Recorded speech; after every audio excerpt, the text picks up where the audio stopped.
Hi, this is Katie Karlovitz, Public Speaking for Women, Part 2. Today's topic is self-confidence, which is such an important part of being in public and presenting in public. In my book on public speaking, it gets its own chapter, the topic of confidence, because what it really comes down to, it's in its essence, it's how we sound, so tonality, and also how we come across physically. That's physiology, how you look, how you seem.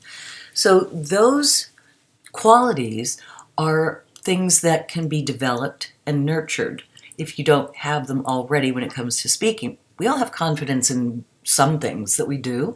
It's a type of energy, it's an emotion, and the thing about emotions is they have to be managed. And basketball coach John Wooden, working with his young male basketball players in college at UCLA, would always say, you manage your emotions or your emotions will manage you. So this is about how we manage the emotions of stage fright, stage energy, and how to handle it. First, you need to understand that it's a very normal and healthy response. Everybody gets stage fright, all professional performers. It's stage energy.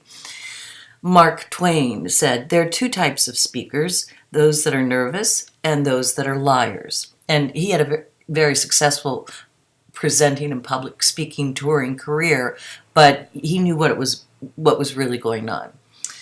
The things that you can do physically: limit your caffeine on days that you're going to be speaking in a meeting, giving a business pitch, going to a networking event.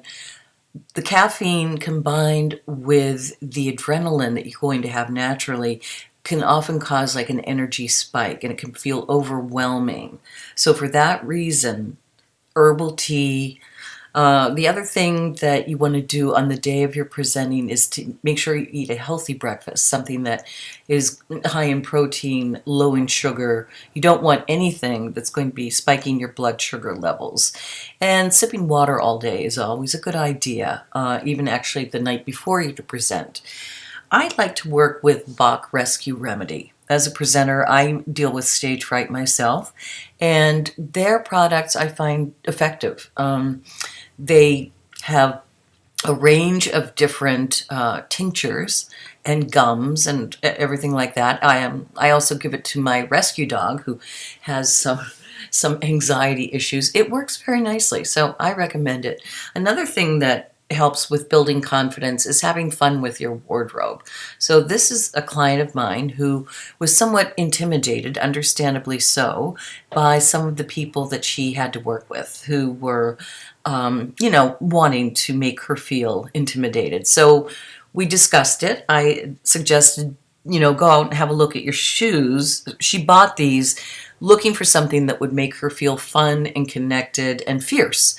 And it absolutely worked. Another thing to help with your confidence is making sure that you're dressed for success when you're going to be presenting or presencing yourself. You really want to make sure you're looking and feeling your best. So always do a wardrobe check. This is my cat Teddy. He helps me out.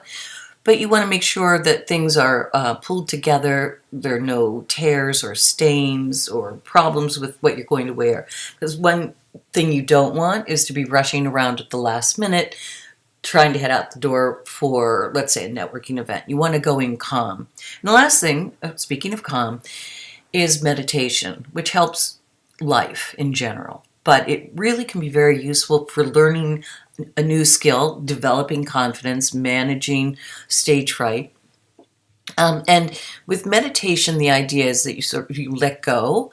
But then I would like to also encourage sliding from a meditation into a visualization of yourself, standing in front of an appreciative audience, feeling great, feeling warm, connected, alive, happy, and focused. Now I'm going to close with the law of attraction, which basically means we should be focusing on what we want and not unwittingly focusing on what we want to avoid. So this is how Tom Brady, the football player, puts it with his coach.